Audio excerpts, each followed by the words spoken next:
Donc Monetti Marc, je n'ai pas une profession mais plusieurs professions. Je suis enseignant à mi-temps à l'Université technologique de Compiègne et sur l'autre mi-temps j'ai une activité de... Alors ça porte différents noms. En entreprise on parle de coach, en sport on parle de préparation mentale. En fait j'accompagne des personnes sur comment favoriser l'efficience de leur processus de performance dans le respect de leur santé et de leur émancipation personnelle.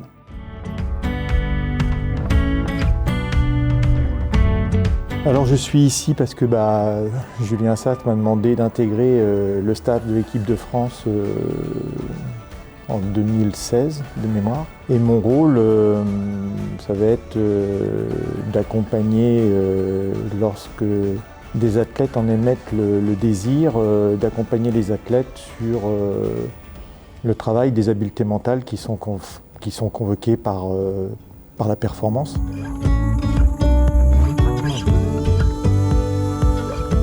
L'origine pour moi de la collaboration, elle se fait sur la demande de Julien Sastre.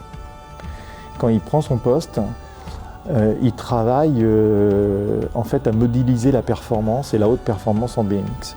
Et dans ce travail avec les entraîneurs nationaux, de manière récurrente ressortent des questions sur la gestion de la prise de risque, la gestion de la peur, du stress, bref, la gestion de la capacité à prendre des décisions dans des temps très courts. Donc toute une dimension psychologique et à un moment donné, il ressort des discussions que cette dimension psychologique c'est un facteur important dans le modèle de performance qui est en train de naître. Donc Julien dit si c'est un facteur important, est-ce qu'on le travaille comme les autres facteurs et la réponse était non. Donc au départ, moi le contact c'est, la demande c'est comment pourrait-on créer une formation dans ce domaine ou dans cette dimension, tout comme il existe des formations sur le plan technique, tactique, physique. Voilà. Ce qui explique qu'au tout début, j'interviens en fait sur le pôle France de Bourges. Il a tout fallu créer en fin de compte, c'est-à-dire une structure d'intervention, une structure de travail. Donc ça s'est fait au départ avec le pôle France de Bourges, en y associant les entraîneurs et le responsable de l'époque qui était Yann Charbonnel et Simon Marchal. Voilà, on a fait un essai sur 1 an, cet essai a été plutôt convaincant, il a été reconduit, on m'a demandé d'intervenir sur le pôle olympique, les athlètes du pôle de Saint-Quentin. Et au retour de Rio, en fait, il y a eu une grosse discussion avec Julien, les membres du staff, etc. Et il a été décidé, en fait, qu'il était important éventuellement que je sois en équipe de France également. J'ai envie de dire, tout s'est fait dans une construction logique et progressive. Et donc, c'est comme ça que j'arrive aujourd'hui à être un des membres du staff olympique.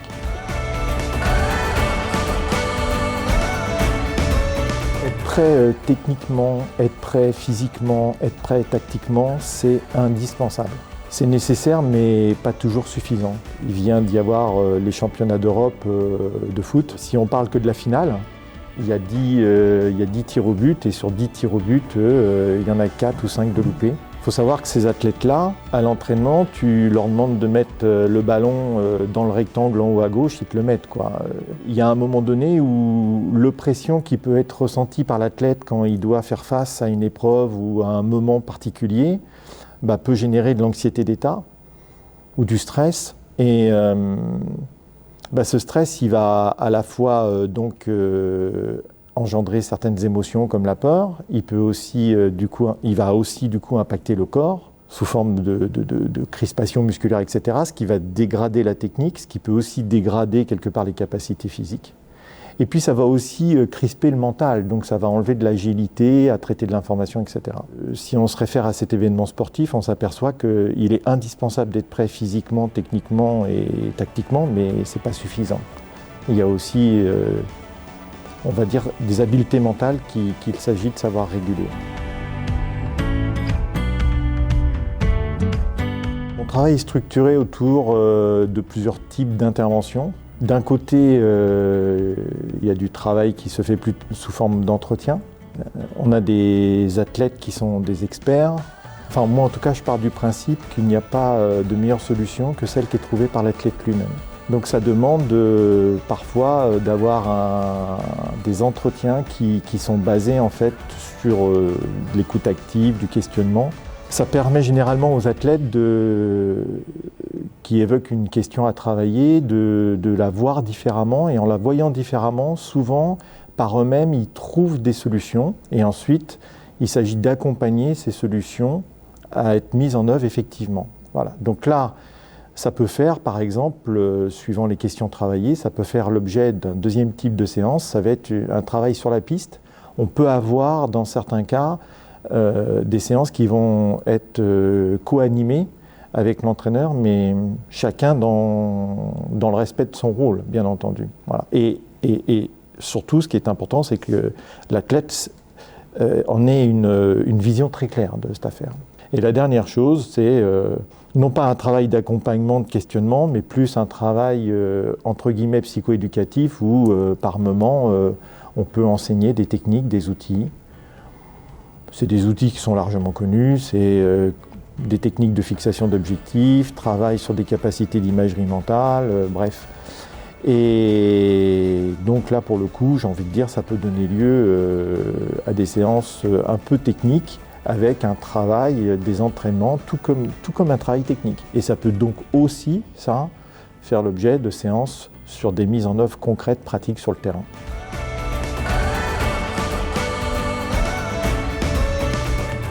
Alors en tout cas, pour moi, lorsqu'on travaille avec moi, c'est une des règles déontologiques, c'est-à-dire que le travail se fait sur la base du volontariat. Un entraîneur qui me demande par exemple de travailler avec une ou un athlète, si l'athlète ne veut pas, personnellement, je ne travaillerai pas avec. Alors ça, c'est une de mes missions. Une autre mission, c'est d'être une personne ressource pour le staff, parce que des fois, il peut se poser des questions à un entraîneur et voilà, il peut collecter des avis et je peux être une des personnes qui, dans ces cas-là, va être stimulée. Et puis une dernière mission qui est liée à l'équipe de France, mais qui n'est pas spécifique au JO, c'est que, étant donné que voilà, on travaille sur la base du volontariat, Marc Monetti peut aussi ne pas convenir à tout le monde, bien entendu, et dans ces cas-là, on me demande de trouver en fait un professionnel qui puisse travailler avec là ou l'athlète en question. Alors c'est une expérience qui est unique parce que c'est la première fois pour moi, unique au regard des conditions sanitaires. C'est difficile, comme je ne l'ai jamais vécu, j'ai du mal à... Enfin moi je ne vais pas m'amuser à me faire des films, mais bon, il n'y aura pas de public, il y aura donc une ambiance un peu particulière. Ça peut être un petit regret, peut-être, parce que c'est pas pareil de vivre un événement quand il y a du public et sans public, je pense. Moi je suis heureux de participer à cette aventure avec le staff avant tout. C'est un plaisir pour moi de collaborer avec ce staff-là, avec ces athlètes. Donc ça déjà, c'est une source d'intérêt et de plaisir. Et puis comment j'aborde les JO, je vais les aborder comme un championnat du monde, comme un coupe du monde. Enfin, ça ne génère pas chez moi, jusqu'à aujourd'hui en tout cas, je ne sais pas de quoi sera fait demain, après-demain, mais ça ne génère pas chez moi un stress particulier. Voilà.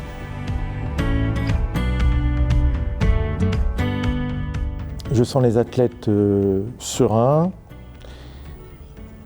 très concentrés et déterminés.